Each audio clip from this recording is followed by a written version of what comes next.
All right, welcome back to another episode of the Extreme Lifestyle Living Podcast. Now, first off, I just want to say this is what I think the last one or two, three episodes is going to be coming up before the end of the year. Next Monday is the 23rd, and I'm pretty sure I'll be releasing one then. And I think the week after you're going to catch in a good day too. I haven't looked at the dates. There might be 1 week where we're missing in between.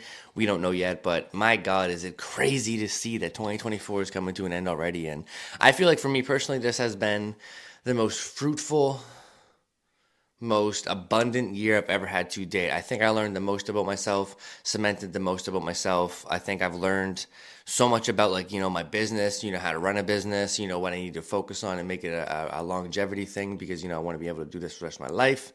And, I think everyone around me, I think has grown incredibly as well. I feel like a lot of people's last 2-3 years of work, I believe a lot of people's last 2-3 years worth of work that they put in every single day have come to fruition. I think it's super, super exciting to see that because, 2025 is going to be absolutely fucking amazing. And, speaking of 2025, this episode that I want to talk about isn't really 100% related to 2025 in terms of goals, but I do think it is related to a standard or a boundary of something or something of that nature in your life that you should really take on into the next year or start taking super super fucking seriously as of right now. And I want to talk about how fitness is a non-negotiable.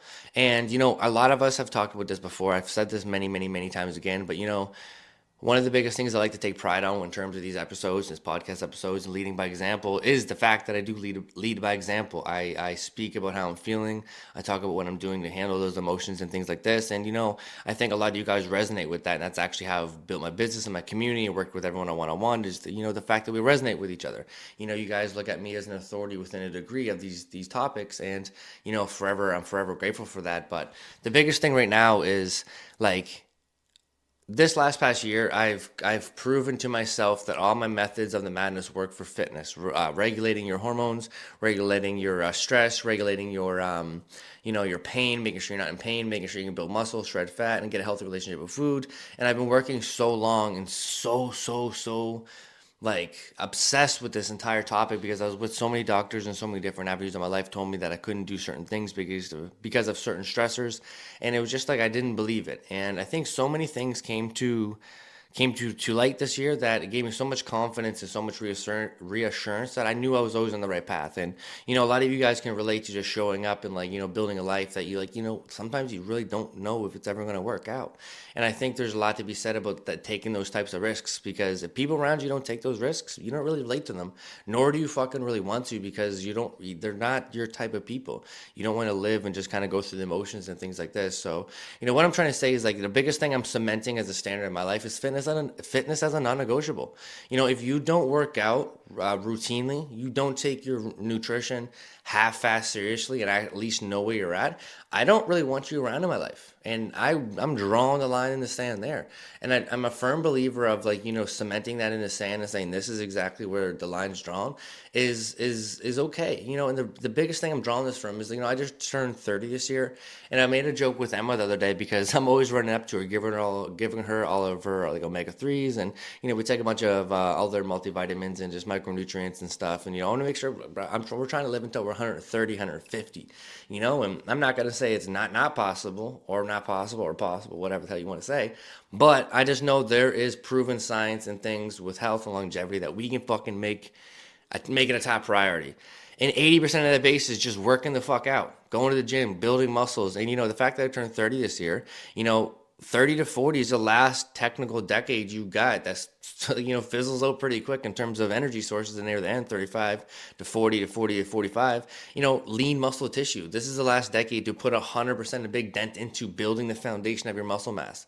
There's a study that shows once you're 40 and above and then start, the chances of building a good muscle mass around a good skeletal when you get older, to make sure you're not fragile and just fucking falling apart, is not as high, especially those people that had sedentary lifestyles and just haven't did anything their entire lifestyles. As soon as you get 45 plus, your body's going to start withering away. And I think there's so much importance for this because, it's not easy to change your life. It's not easy to start learning how to work out and moving your body and learning how to eat foods appropriately and drink water and all these different things. But the importance of that is that you tried and you're showing up and you're doing it.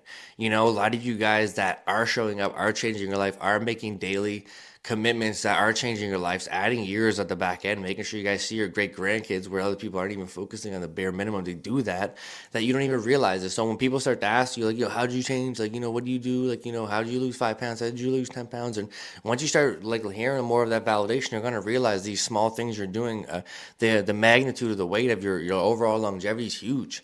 And it's like it goes. It's the top three things when it comes to fitness. It's hydration, moving your body, and then food. It's like you don't have to be a perfect fucking fanatic at this stuff, but you got to ask yourself, like, if someone in your culture or someone in your circle or someone in your circle isn't even focusing on it, what standards are they setting for themselves, the people around them, or in any other task or objective that they're doing? And obviously, you can't like stroke the whole brush along the whole entirety of their lives. Like, they're probably phenomenal people, got a lot of good things going on. But, the joke that I'm saying with giving Emma like the multivitamins is like, I'm not force feeding them, but it's like, I want you to be here when I'm 60 and 70. You know what I mean? I got, God forbid anything happens just because we just didn't take care of our health.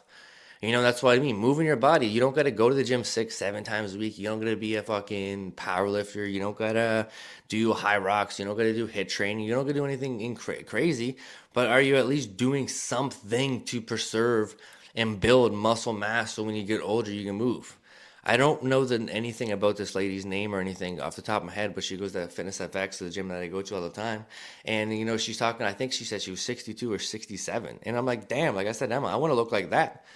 She literally just started training, I think, 3 to 5 years ago, and it's like, she's already seeing a ton of success because she's focused in making sure she's doing movements that are going to offset her life. She's not bodybuilding, she's not powerlifting, she's just training to make sure she can stay longevity, stay here forever.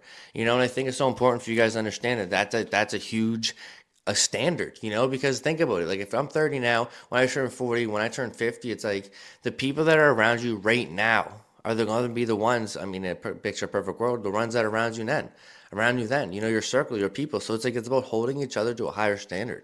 And I think it's super important to stand on this because, like I said, it's not about tracking your macros neither. It's not about like putting everything to my fitness pal and being like, I know every single thing. I got my blood work done. I know where everything's at.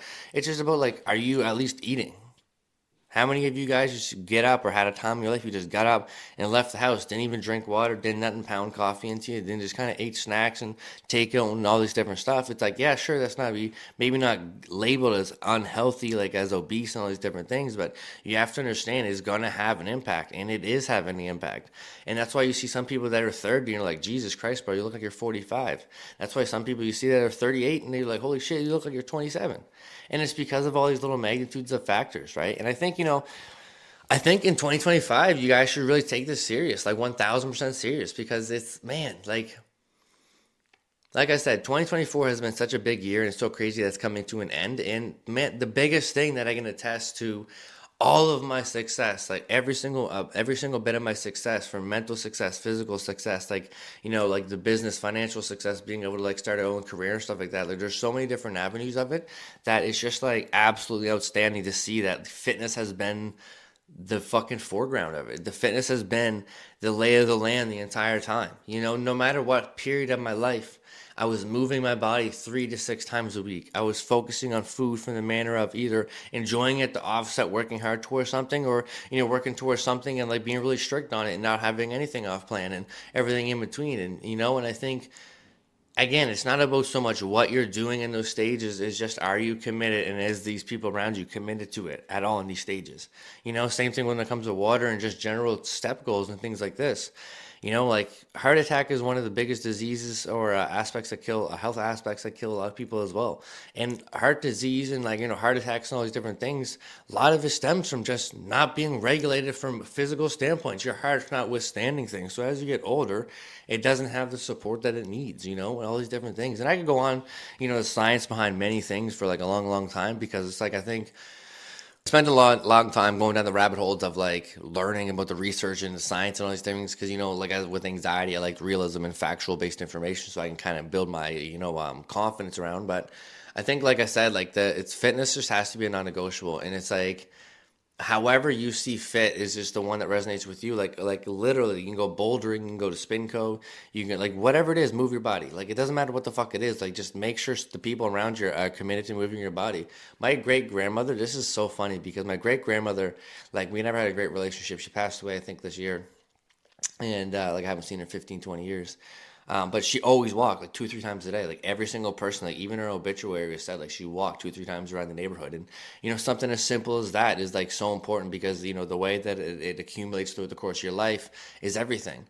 You know what I mean? And the focus on food, like you don't have to sit there. Like Emma is a great example of that in her family. Like I always shout her family out. Like it's not like they're out there tracking their meals and all doing all these things, but they get breakfast in, they get lunch in, they get a bedtime snack in, and they make sure they're hydrated. It's just these simple things that add up so many fucking things. And I think when you start sprinkling a layer of like intentional strength training on that to offset life, putting yourself in compromised movements, so when you slip on ice and you got to be in a lunge position to catch yourself, your fucking entire body doesn't snap in half. You know what I mean? You get 30 to 40 to 50, you're not like worrying about the aches and pains as if your car hasn't been like checked in like 80,000 years and you're on the highway wondering what's going on. Just take care of yourself. And I think 2025 has to be that year, if you really want to change your life, that you set these types of standards in stone. And like I said, it's not about like kicking people out of your life. You don't want to kick people out of your life because of this, but I want you guys to be so serious about it that you're willing to. And it's not about people doing up to your standards. It's about people just, again, like I said, having effort towards it. Like what type of effort? You don't got to do what I do, but you got to put an effort towards it. Because again, selfishly, when I turn 40 to 50 to 60, I want you here with me. And selfishly, I don't want to be saying a speech at your fucking funeral. And then, you know what I mean? Like, obviously, I can't plan these types of things, but it's to show the shift in mindset of, how you can control the biggest aspect of life, and that's the longevity and health, which is 90% of how most of us go, is health. And if we can control by doing these simple things, then why the fuck not? And then if you want to be that serious with your boundaries of kicking people out, to show them the severity and magnitude of what you're talking about, you have every right to do that. And, I've changed my life so much. Even to, like, it's crazy, and everything comes down to the fitness. It's the fitness. My business is even revolved around fitness. I literally made a joke yesterday at a baby, Julian's baby's birthday, second birthday. It's like, it was just a joke. It's like, I'm going to the gym so much, I'm making money off of it. And it's just because like my clients and things like this, and it's like, so fitness is everything, and draw the line in the sand. If they're not committed to, and to some degree, question that entirely, and you have every right to be. You know what I mean? But other than that, I appreciate you guys all. God damn, 2025 is right on the corner. And of course, if you guys ever need anything, reach out. I appreciate you guys all for tuning in. And let's just keep doing what we do best, which is show the fuck up. Let's go.